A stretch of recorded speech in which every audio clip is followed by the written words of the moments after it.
Welcome to episode 2 of Dearly Not So Departed, Beyond Death. Today we're talking with a new friend, Cherise Greski, and we connected through one of the beautiful and so readily available social media channels.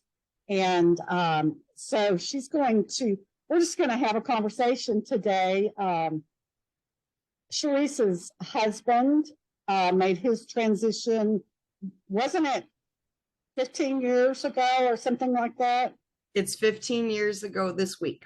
Okay, so 15 years ago. That's mine transition. It was 15 years at the end of December. So we're right on the same path here.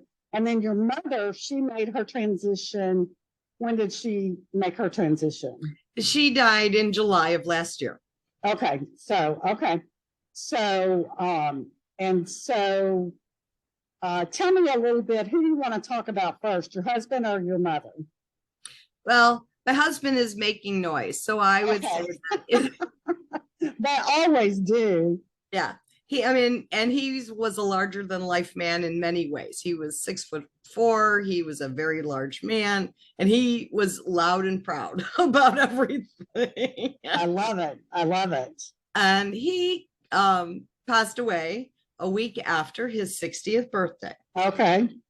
And leading up to his crossing, I'm not sure if you're familiar with what's called the clairs, the 4 clairs, clairaudience, clairsentient. Yeah. Okay.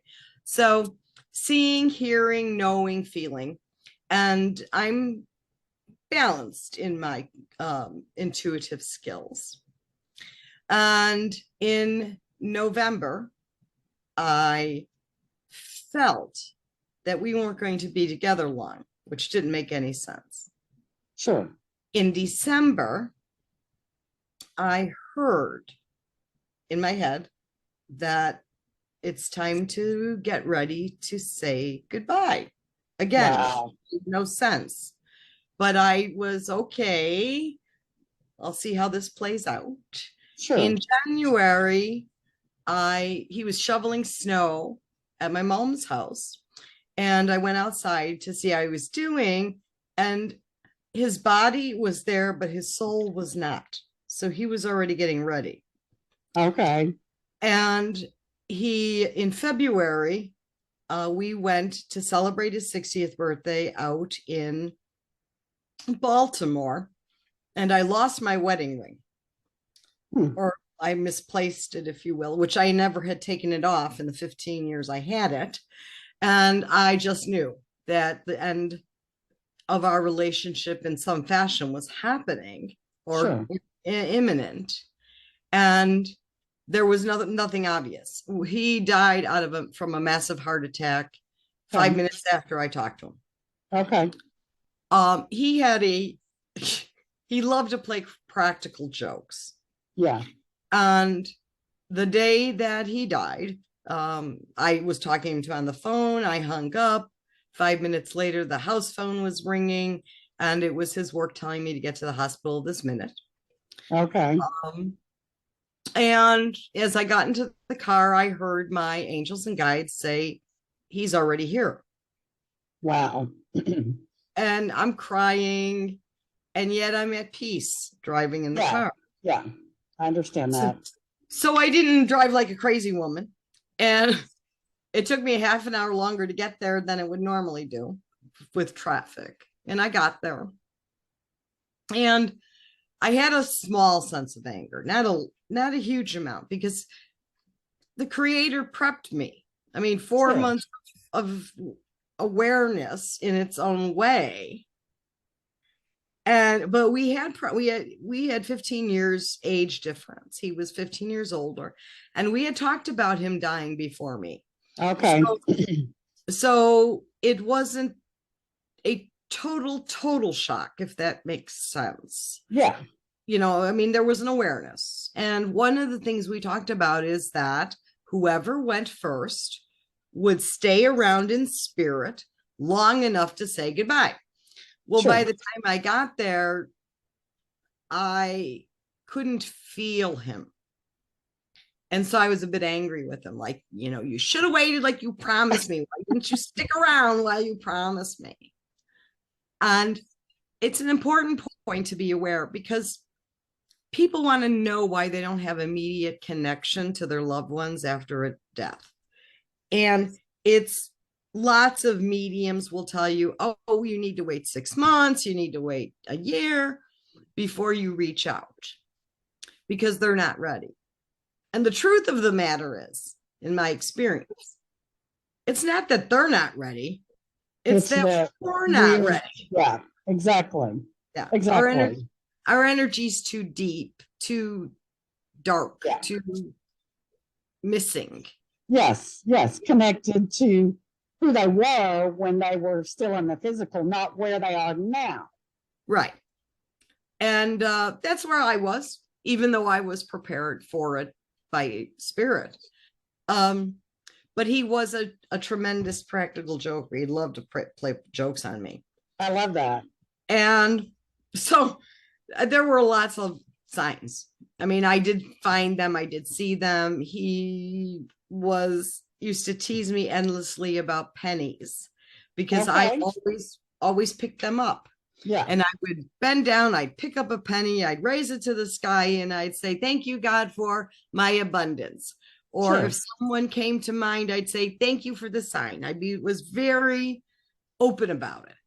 And he'd be like, it's not worth the energy to bend over and pick up a penny. Well, we left the hospital, went to the funeral home, made the arrangements. I walked outside, and there on the ground is a penny. And I picked it up and I said, okay, now I think you get the point, don't you? And I kind of chuckled to myself, and it made me smile. But his first big practical joke was, because he died at work, he had driven his car to work that morning, and his car was still at work. And we worked at the same place for a long time, even though I didn't work there the day he died. And everybody knew both of us and my mother. So his friends told me, don't worry about the car, don't worry about the parking, we'll handle it when you're ready. And I said, okay. So he and I agreed that we each would be cremated. So we had the wake, the funeral, which was all huge stuff because he had a huge family. And he was cremated. And I had just started a business the week before. Okay. I needed to go. I mean, I had the week off because of his death, but then I needed to go back to work. I mean, even more so now, because half the income was gone, and a lot of uncertainty. Sure. So in my mind, I was like, well, his car is safe. I don't need to worry about it. So I went to the client. I came home that week. I called the funeral home and I said, okay, I'm home. I'm ready to pick up his ashes. And they said, well, we'll call you back when you can come get them today. Okay. And I waited and no call.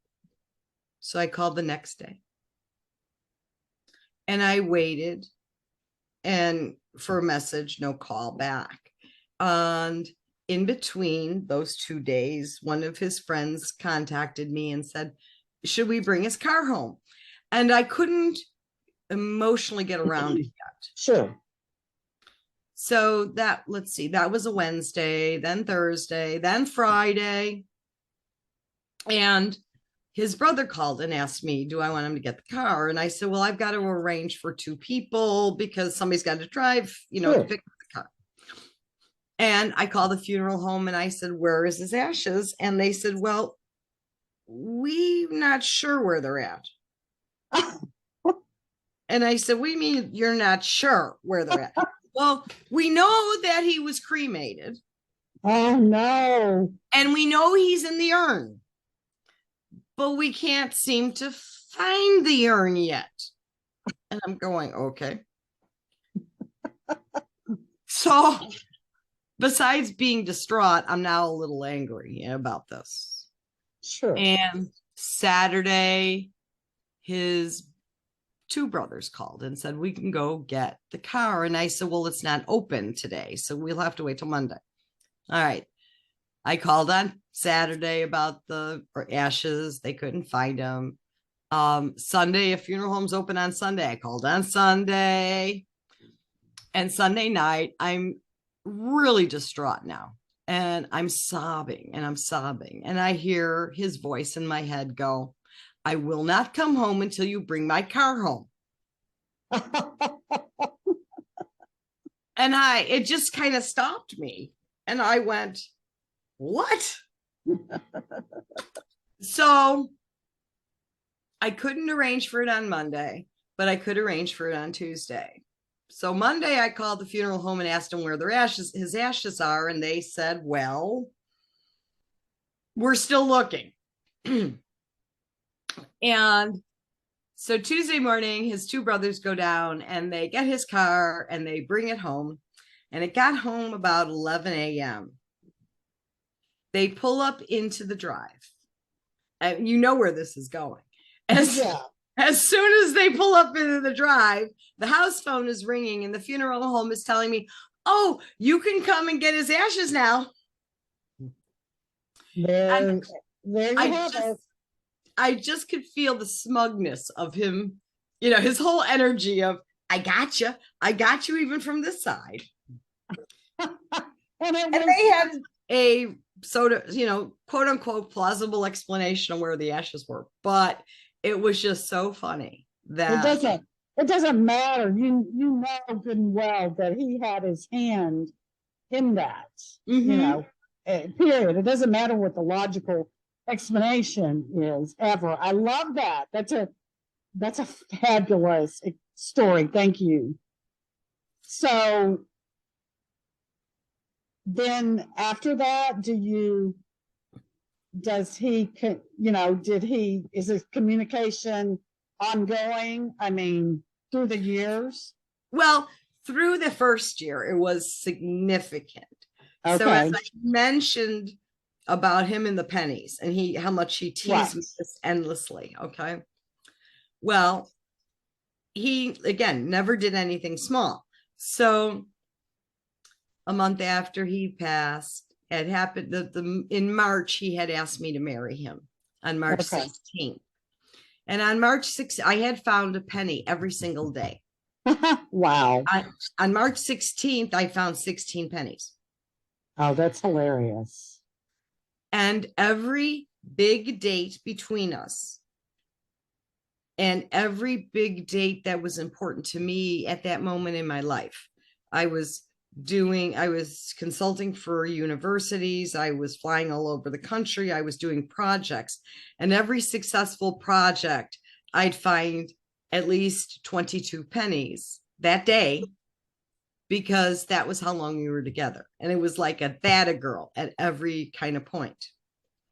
And this whole thing went on with the pennies, and I found them on airplane seats, on railings, in ladies' rooms, by the car, at the rental car agency, at the universities. I was, on the ground.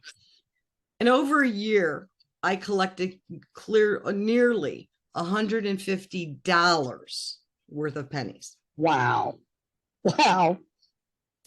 And I wanted to tell his story so much because he was so anti-penny, that they were not a message.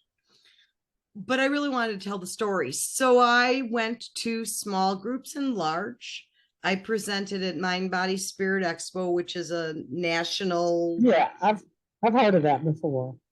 And I presented there. And that March, so it was 13 months after he died, I did a presentation. And one of his daughters, who we did not get along, came up to me and accused me of trying to get wealthy on his name, which was just so funny. And I said, no. But in any case, I also began to realize that I was becoming emotionally dependent on these pennies, because they were. It's comforting. yes, they were very comforting. And that when a day went by, because as time went on, it was a day that I didn't find a penny, or Yeah. maybe a few days, Yeah.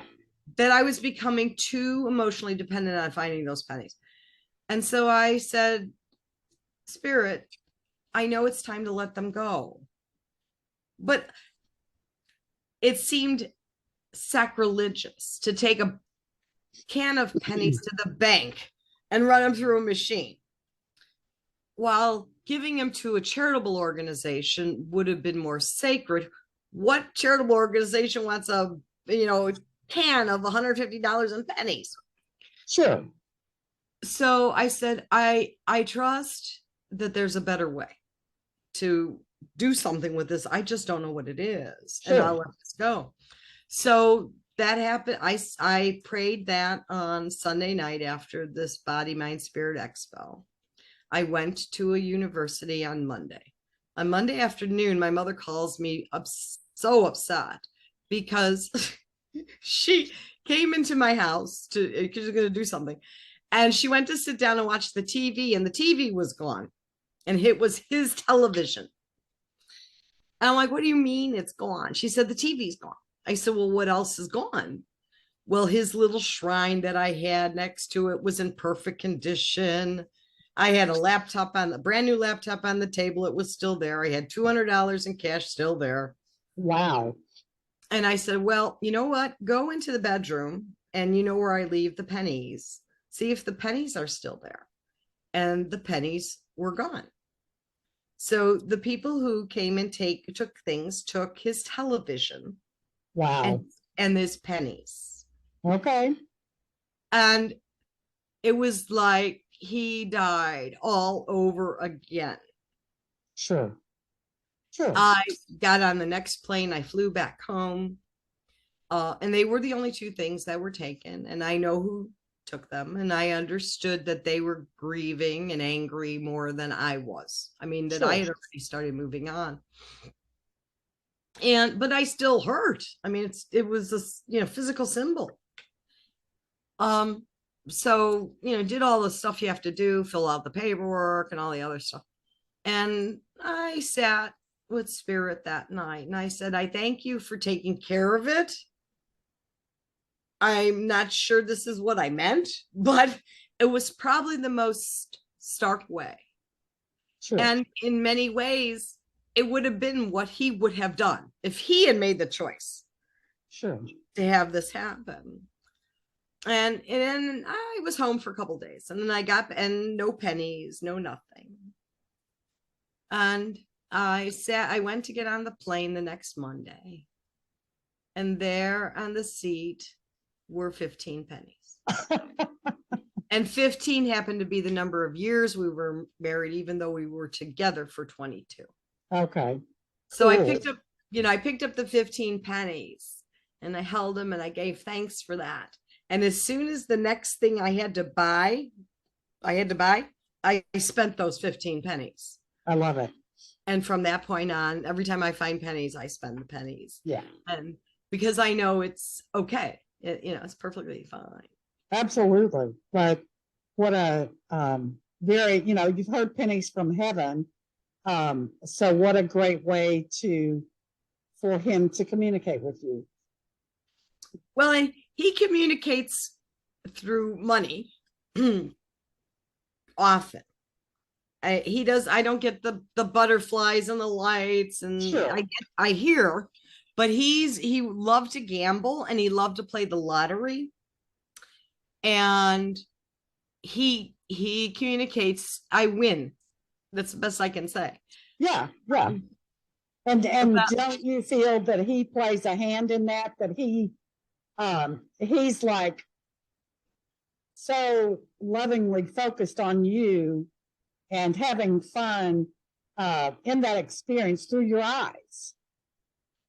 Well, and he loved my mom too. So the thing about gambling and money, my mother loved to gamble. We all love to gamble. Well, I love slots. We all love slots, but he really enjoyed lottery, playing the lottery. And the following October. Now, we were married in October, so October had some real meaning for us. And it was Sweetest Day. And he had a special name. He called me his Sweetie with a V, not a W. And so on Sweetest Day, I went and I got like $10 in lottery tickets, 2 $5 tickets. And I gave one to Mom, and I had kept one, and I scratched mine off, and I had won $400. Wow. And in the back of my mind, because my mom was competitive about gambling too, in the back of my mind, I went, I know you had a hand in this, Alan, so please have Mom win, just not as much as me. So she scratched her card off, and she actually won $200. Wow. And I went, thank you. I just said, like, thank you for doing that. Absolutely. The number of signs that I've had through gambling is also pretty amazing. Of things that was something that he loved. It's been my experience that the things that they were interested in when they were physical, it's kind of like they're still very interested. Take football, for example. My husband was we're diehard Cowboy fans. Of course, the Cowboys weren't in the Super Bowl, but that's still something I do. And I noticed last night when I was sitting here and the Super Bowl was getting ready to start, I got very strong energetic sensations in my body, and it happens every single time, every single Super Bowl that I've watched since 2008, and so I can feel, and I know it's him, that because he loved football. It was just something that we did. We were married for 24 and a half years, and I knew him from the time I was 14. So we had a long history of knowing each other, but so those things they're interested in are amplified. Right. At least that's my experience. Yes. And it sounds like your husband, Alan, was the same way with gambling. Yeah, it was definitely about gambling. He would also be interested about sports, but mostly he had a love-hate relationship with every team in Chicago. So if they were winning, he loved them. If they weren't, he hated them. So, and we met actually bowling. Okay. And it was about 10 years after he passed, I started a new job, and it just so happened that they were having an employee outing on the anniversary of his passing. Okay. At a bowling alley. Okay. And it was an interesting set of energy. I mean, they were very welcome, and they were also very understanding when I burst into tears picking up a bowling ball, and I explained to them why. And I actually hadn't bowled since he died. Okay. And I actually bowled pretty well that day after I calmed down. But I felt him there. I absolutely know he was there. I still get pennies on special days. And when my mother died, he was here. Yeah.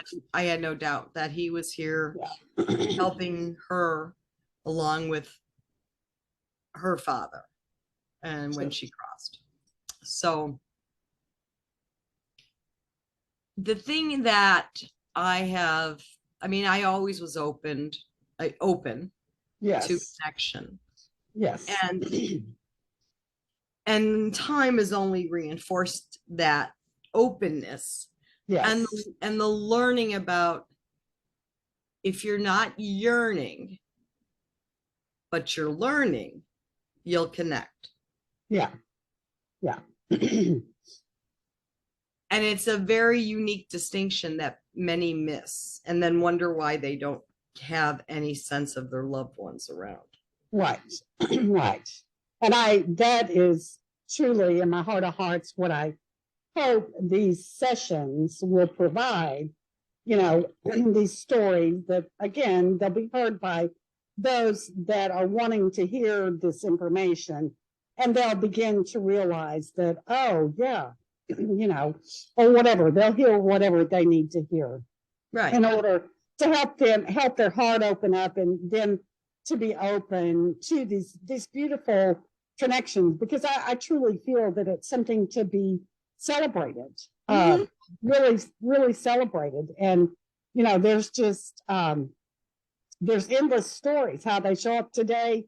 I sat on my back porch, and I had about 10 feet from the chair is a tall shepherd's hook. And there's a bunch of trees behind my house, and a mockingbird just came and stood on the top of, and he sang a little song on top of that shepherd's hook. And it was so sweet. And I knew it was my husband. His name was David. I knew it was my husband because at one time we lived, when we were first married, this little house we live in, I don't know, there was some babies, mockingbirds around or something, but the mockingbirds were attacking me. You know, they were diving me. Right. And so it frightened me. And so anyway, so I knew that was him, as the mockingbird just showing up saying, hey, you know, I'm here. Or my birthday was at the beginning of the month, and right after, when was it? It was right after my birthday, the last week. There was a restaurant, a particular restaurant chain that we ate at. 4 years ago, I had purchased like a rewards card. You have to pay $25 to get the rewards card, but you immediately get a $25 certificate. Well, I bought that 4 years ago and never registered it. So every time I would go to the restaurant, you know, and have dinner or lunch or order takeout or whatever, I wasn't getting points. And so I had been kind of wanting to find it.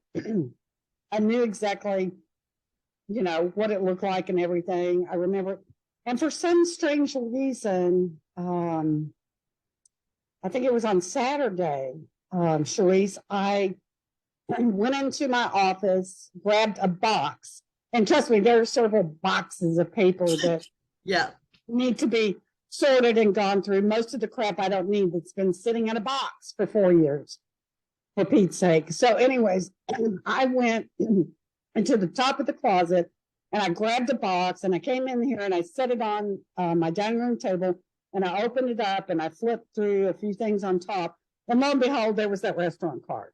And it was beautiful, because then I was able to register the card and get an immediate $25 reward, which is just fun. And then because it was my birthday month, I got another $25 reward. So, you know, they're always here, and, you know, their energies with us, they're focused on us in a loving, compassionate, caring way. And they really do want the best for us. Oh, absolutely. Absolutely. And I love it. Just like you're talking about the penny story and the, you know, the winning gambling, that stuff happens, and there's no logical explanation for any of it. Why? I could find that restaurant rewards card, and it's at a restaurant that he and I ate at frequently and that we loved. So, you know, I know his hands were all in that. And I know, you know, it brought me great joy. So it was just, I was just like, wow, how in the world? It was like finding a needle in a haystack. Yeah. I understand that. It's interesting how things just appear when you think you've taken care of everything, and it's gone, quote unquote, gone. And it'll appear, and you'll go, okay, I thought I gave that away, or it went away, or I did something with it, and there it shows up again anyway. Exactly. Point. You know, they want to make a point.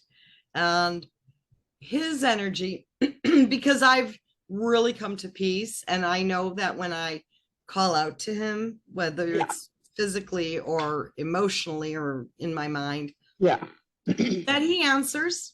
Yeah, I absolutely. feel him. Always. Um, I know that he is helping people. He's, if you will, running kind of like a Boy Scout group, which is so funny for me to think about. But I know that he's working with younger souls. Sure. And that feels good to me. Yeah, And it feels right. And it feels very much what he would be like. And so I don't interact with him as often as I did in the first few years. sure. However, he absolutely had a hand in the man I'm with now. I love that. Do tell. Do tell. And well, my husband and I had interest in alternative lifestyles. That's the best Sure. way I can say that. And when you become a widow, your whole identity gets you, well, at least I questioned, who am I and what am I? Oh, yeah. And where am I? You know, and so about 18 months after he died, I felt it was time for me to look for at least a companion. And we, again, because we had talked about our age difference and the likelihood of this, of him going before me, he was adamant that I should not spend the rest of my life grieving, that he knew that I loved him, he loved me, and there was no purpose for me to be alone. His Yeah. big thing was, you have too bright of a smile and too much love in your heart to be on your own. That was his Sure. thing. So 18 months in, and I decide, okay, I want to meet someone. I traveled every week, as I mentioned. And so my weekends were very limited. My time Sure. at home was limited. And my mom and I were pretty much just the two of us. So I really needed to make sure I spent time with mom. Sure. So I created this approach that I called speed dating. And it went like this. I had met people online. I would talk to them once on the phone. If I felt comfortable and wanted to, I would either have a breakfast date or a lunch date. And Okay. there was no expectation, obligation, or anything. Sure. And this way, if I could pay my breakfast bill and, there was no need to impress me. It was just breakfast or lunch. So I was on eHarmony and Match and a couple other sites. And then I was on an alternate site that had these very special interests. And the gentleman I'm with today was on this site, and he was the only one who had a really nice profile and a picture of him with his grandson, which you would not normally do on a site like this. Right. And I thought, okay, this gentleman is not crazy. So we met for lunch and we hit it off. And we've pretty much been together ever since. And I asked him, because his interests are not anything like the site you would expect from the site. Okay. And I said to him a couple months in, why did you get on that site?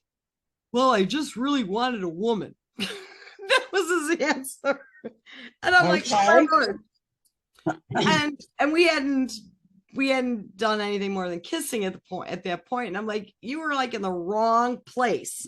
Why did you even go there? I don't know. I just needed to go there. And because he was so unique within that website, yeah, he stood out where he would not have stood out among the eHarmonies and the Matches and the other places. And so I know for sure that my husband had a hand. So again, it was like that whole needle in a haystack thing. It was like me finding the restaurant, So I love that. So again, and that's kind of what I feel like sometimes they do. They kind of gently point us in the direction of what we're seeking. If I don't know a better way to describe it, that's what it feels like.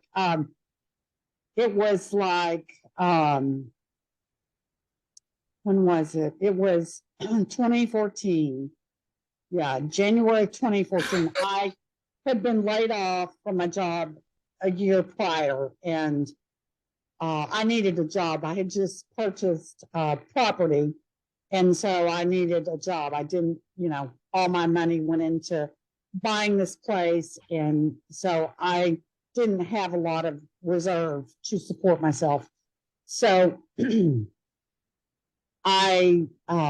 January, there was this particular company that was one of our vendors, and I loved this one guy. He was a younger guy, and he was just a really nice, he just had good energy. I had good vibes about him.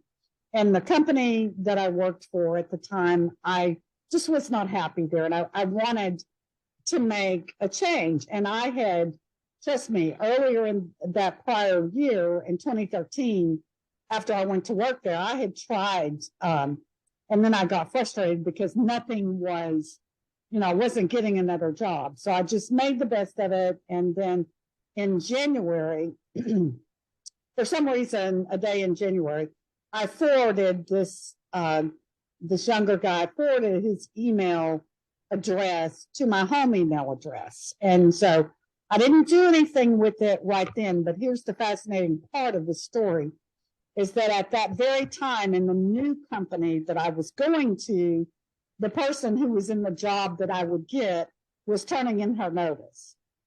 So that was in January of 2014. So I didn't act on it. Like I say, I just, kept doing what I was doing. And then then one day my boss made me so mad that I sent this guy an email from my work email address and said, his name was Adam. And I said, hey, Adam, it's Janet from la da da. And I said, I'm looking to make a change. Can I call you on my lunch break? And he said, yeah, sure. And so I called Adam up, and Adam said, well, funny that you're reaching out to me because give me your resume over, send me your resume and I'll get it to the hiring manager. And sure enough, the rest of the story is history. I had to go through the documentation process, and they had to check my background. And it was a really big company, and with great benefits. And the super cool thing, it was like 3 miles from my house. Mm-hmm. And so it was just, I knew that, like my husband and all my people at that time, that was before my mother made her transition, but I knew that they had their hand in that. And it was a wonderful, wonderful experience, and just the best people. I made really good money. They had great benefits. And so actually that was in 2015. Yeah. Because the fascinating thing at the old job, so I went to work there at the new company at the beginning of May of 2015. And my mother had a massive stroke within a month. So I had only been at this company a month, and I'm in another state. My mother's in Texas, and my brother calls me. In fact, I had been offsite at one of their sub-headquarter locations doing some training, and I get a call from my brother, and he tells me, and of course we knew that she wasn't, I knew my mom wasn't going to recover from this. And but the thing about it is that if I would have stayed at that other company, they had horrible benefits, and I wouldn't have gotten any bereavement pay. None. Mm-hmm. Zero. But with this new company, and I had only been there a month, I got a week. Mm-hmm. And not to mention, I was trying to decide if I was going to drive home, because this was in June of 2015, if I was going to drive back home or fly, and flights were just last minute flights were outrageously expensive. And I had made up my mind I was going to drive back to Texas, which was like a 14-hour drive. And so the next day I did go into the office. It was a Friday. I went into the office, and one of my salespeople that I worked with, and he was brand new to the company too. And his name was Troy, just a very kind soul. I went in and told him, I said, Troy, I said, my mom's had a massive stroke, and so I am going to be driving home to Texas. And he said, oh, no, no, no, no. He said, don't. He said, I used to travel a lot for my job, and my wife does not like to fly. So I have a whole bunch of airline miles, and we are going to get you a ticket. We're going to purchase you, I'm going to gift you the miles. And so we got online right then and we booked the flights. And by the time I got to, she had already made her transition before I ever got to the airport, to DFW in Dallas. And so, anyways, but it was a beautiful, just a kind thing, So again, all that, well, I couldn't have orchestrated it or planned it, or it just worked out so much more beautifully than I could have ever imagined. Sure. And when we are supported, it's a matter of trusting and being open to it. And that's a different energy. Sort of back to when I was saying about being aware of things. So my mom and I were very close, and she's out here every week. And she certainly was here a lot after my husband died. And one of the things that when I was looking for someone, I had asked the Creator for two things. I had asked, first thing was, whoever I attract into my life, I want them to love my mother as I love her. Sure. And even though my husband loved my mom, he and her used to fight, and they like to fight. I mean, they just really have that energy. They love to go at it. But he loved her. But I wanted calmness now. Yeah. And the second thing I had asked the Creator was that I learn unconditional love. Yes. And what I meant, and I didn't state it clearly, is that I wanted to learn how to love unconditionally. Yes. And what I got was a gentleman who loves my mother. I mean, I can't say how wonderful he was and is. That's beautiful. And how he took care of her in her last year. Okay. And how unconditionally he loves me. So I know that also had energy from both my husband and my grandfather, because my grandfather was very much about service and trying to love. And because my husband, my partner, and my mother and I have this, had this sets of relationships. When my mom became very ill a year ago, November, and I could just hear it. And my current partner, Chalk, he said, well, let's go. And I mean, she only lived 15 miles from my house. So we went over there, and we got there, and it was clear that something was odd. So we brought her home to my house, and she really didn't leave after that. She died in my arms. Well, she died in my home, I should say, with me holding her hand. And she knew my philosophy. She knew my thought process. I mean, I'm very open about my spirituality. And she tried to understand. And she did in some ways. But she was raised Catholic, and she stayed with that, and that brought her comfort. And I understood that too. Absolutely. And every week she would ask me what her prognosis was. And because all she wanted, she told them in the hospitals, I want to go home to my baby girl. I want to be comfortable. I want to go home to my baby girl. So there were no real tests. We really didn't know. We could guess by symptoms what possibly was going on. But so every week when she got back out of the hospital, she'd ask me what was her prognosis. And I would say, I have no idea, Mom. You didn't take a test. You didn't take any tests, and you won't take any tests.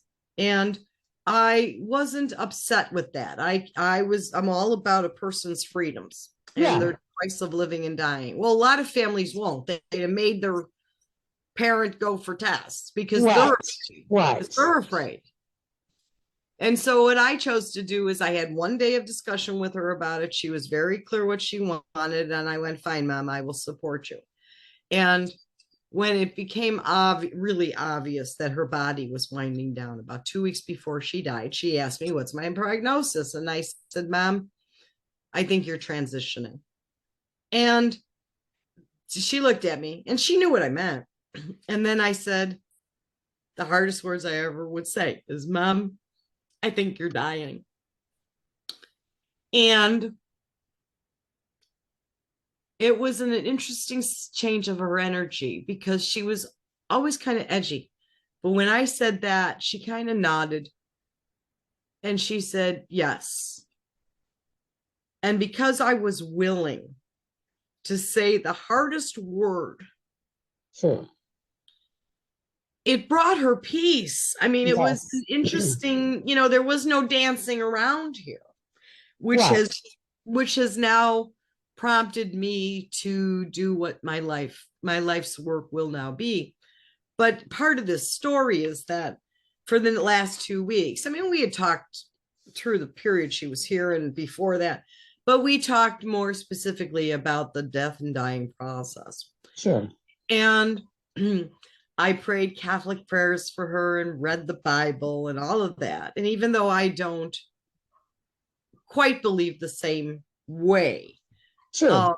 You did it to bring comfort to her. Well, yeah. And I would preface it always with a prayer to the Creator and say, I don't quite go here, but I am saying this on her behalf because she can't.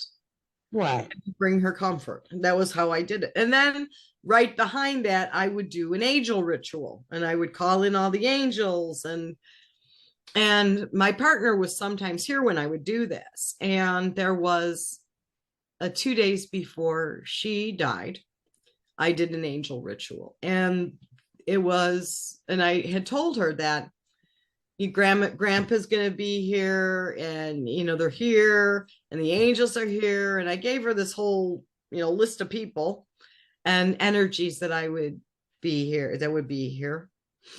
And then I whispered to her, Mom, it'll be like a magic carpet ride.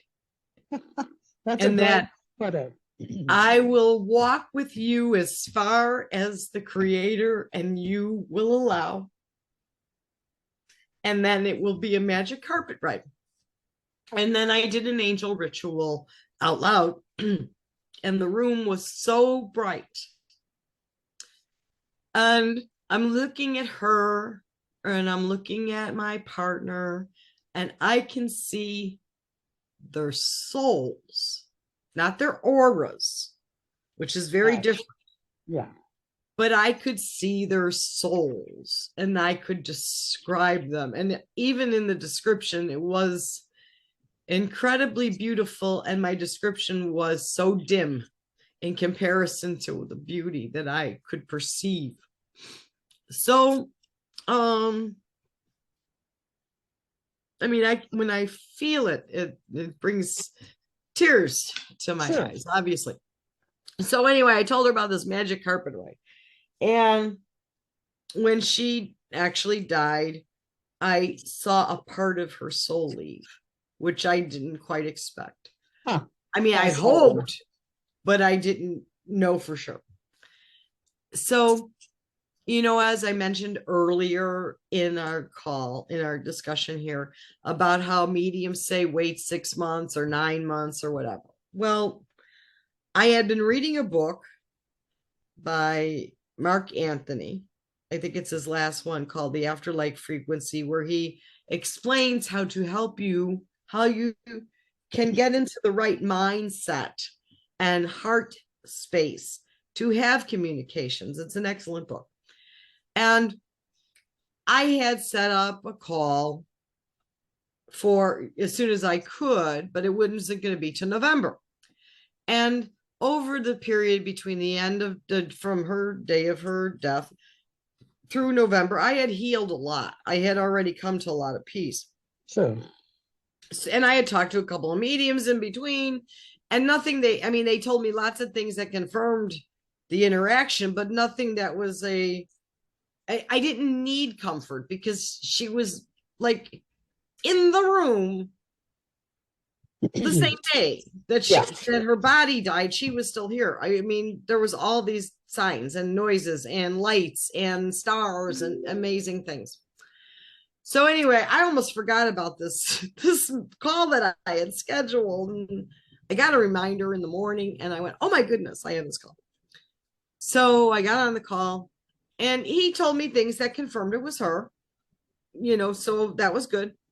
And then he says, "I don't know why I'm seeing this, but it's like Aladdin's lamp, and she's on a magic carpet, and she's floating through the air, I and love that. she's waving." And he said, "All I can think of is she's on a magic carpet ride." That's the exact words. And I said, because she's absolutely confirming who she is and what my last words were to her. I love that. That's amazing. And if I ever had doubt, I mean, not that I do, but if I had ever had doubt, that moment, I could have never, ever, ever have doubt again. Yeah. I'm getting the energy flowing through me about this story. Yeah. And then there was a reading in the middle that happened with a different medium. And her message through that medium was, "Cherise, you were right. It's what you said. You're exactly right." And then she was adamant in stating this. And it really bugged me. Instead of feeling comfort that, yeah, I'm right, I took it in a way that was competitive. Oh. And I never was competitive. I was not competitive with my mom, but my mom was very competitive with me. And it was almost like, "Yeah, you're right, Cherise. Yeah, you were right." And because that often happened, I would say something, she'd say no or whatever, and then I'd be right. And so I took it the wrong way the first time around from the first medium. And it took me a good week to 10 days to get through that energy about why that upset me so. So I think the second medium, and the reason she brought the magic carpet ride up, is that I was still right. I mean, my descriptions were accurate. Sure. But it wasn't meant to be competitive. It was just meant to acknowledge that how I perceived and explained things and walked her through the process was accurate for her. Yeah. And she also clarified how angels are, which was also very funny, because she very much believed in Saint Anthony and the angels. Okay. That she could call out. Saint Anthony's about lost things. Okay. And she'd lose a key, her sunglasses, her purse, whatever, her shoe. She would be always calling out to Saint Anthony to find it. Or she'd call out to the angels. And I called on the angels an awful lot. And so she says, her message was, they're not vending machines. Oh, Lordy, that's funny. And I now know, she's communicating, I now know that I didn't have to ask St. Anthony for everything. I love it.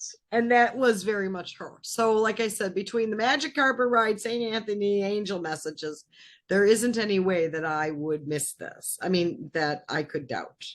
That's amazing. She's been popping the refrigerator now for the last 20 minutes. Oh, I love it. The lights have been flickering. So okay, so she's having fun with us while we're having this conversation. Yeah. So, well, this has been just the most fascinating, enjoyable conversation, Cherise. Again, I appreciate you for taking time to share these beautiful stories and just what your experience has been like. So before we wrap up and end the call, I know you shared with me before we started recording that you've got a couple of uh, businesses, service-based businesses that you offer that are very much needed services and that I think people will be interested in. So if you can kind of talk to us about those for a minute and then let people know how they can reach you. Sure. And thank you for the opportunity. And it was a joy for me to share my stories. I could go on forever, but we won't. Well, we'll have to do another one we'll do another one at some point. At some point, yep. So I always believe that when we are challenged, we are here to develop a gift. Sure. When my husband died, my gift was to speak about the pennies and that our loved ones are never far away and they always communicate with us. I have mediumistic skills and I'm intuitive, but I didn't really want to use those skills. Sure. I use them on a one-on-one basis and when spirit leads, but it's not something I do day to day. With my mom's death, I again am led to service, but it needed to be a set of services, if you will, that I could do that would have fulfilled my left brain thought logic process and also fulfill my right brain and spiritual heart. Sure. So what I've developed is a set of services. One for the logical brain is end of life planning. And people think, oh, they've got time. And it comes faster than you think. Like in my case with my husband, it was immediate. And there was no real opportunity to think. He had no will. We talked about a lot of things so I could make decisions because I knew him. But legally, I didn't have as much latitude as I could have if he had sat down and put an end of life plan together. Yeah. And people assume that end of life is, oh, I've got a will, I've got a power of attorney, I've got a medical power of attorney, I might have a trust, and my financials are handled by a financial planner. But there's a lot more to end of life planning. Yeah. So I help people do those things and make sure they've got that in place. Sure. But also, how do you declutter? Yeah. So that you don't leave, like in my case, my mother left me a 4-story home with 55 years of stuff and a 2-car garage. Wow. That's a lot of stuff. Yeah, that's a big burden to put on your loved ones. I know they don't do it intentionally. Sure. But that's why I'm really excited about this service. Well, both of them actually, because they're both very much needed, but being able to help people let go of the stuff before they're gone. Right. And there's other things that people don't think about, but your electronic life. Yeah. Facebook, Twitter, TikTok, on and on and on. What happens to that? Some companies are just starting to understand that you've got to do something with this. Yeah. Yeah. And if you don't write it down, how are people supposed to know your passwords or your accounts, all that? And then so these are kind of the big things. There's other sections. Sure. But the other one that's very important that nobody thinks about is I journal. I've been journaling for 45 years. So I have books and books and paper and books. And these are not business papers. They're not in file folders. They're in journals. And so what I have started to do is put those journals that I don't want people to read. Yeah.